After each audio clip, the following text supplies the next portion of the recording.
Most high school seniors aren't college or career ready, says Nation's report card. The latest results of the test, known as the Nation's report card, are in. They cover high school seniors who took the test in math and reading last year.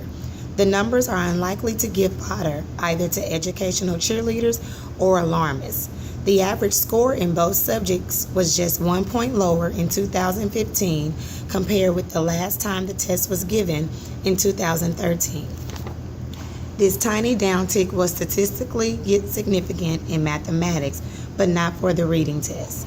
But even though the changes are small, chances are you're going to be hearing about them in a lot of places. Why is this test so widely reported on, widely cited, and widely debated? And how does it line up with common sense yardsticks of how students are doing? Let's take a closer look. The National Assessment of Educational Progress, or NAEP, has become a standardized test that even some critics of standardized tests rely upon. One big reason is a research project conducted by the U.S. Department of Education, not a state accountability test. Unlike state tests, which have been shifting year by year with the adoption of the Common Core, NAEP scores are comparable across decades, back to 2005 for math and all the way back to 1993 for reading. In our era of incredibly volatile state and local testing practices, it is our North Star, says Andrew Ho, a measurement expert at the Harvard Graduate School of Education who sits on NAEP's bipartisan governing board. A large sample of high school seniors nationwide in both public and private schools took the test last year. 18,700 students in reading and 13,200 in mathematics. This allows direct comparisons across states and cities.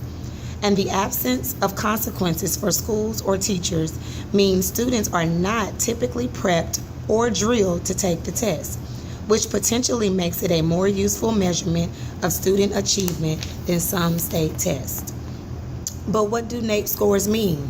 On the 12th grade test in particular, Ho says, research shows that NAEP maps well with estimates of college and career readiness from Common Core aligned tests, the SAT and the ACT.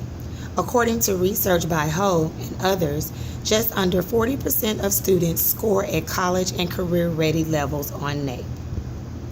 College and career ready means these scores strongly predict that students will be able to succeed doing college level academics or with on-the-job training in a position requiring only a high school diploma.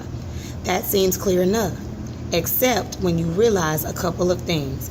One is that in 2015, the nationwide high school graduation rate was 82%, not 40%.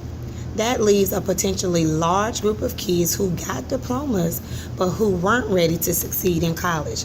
Who is right, their high schools or NAEP?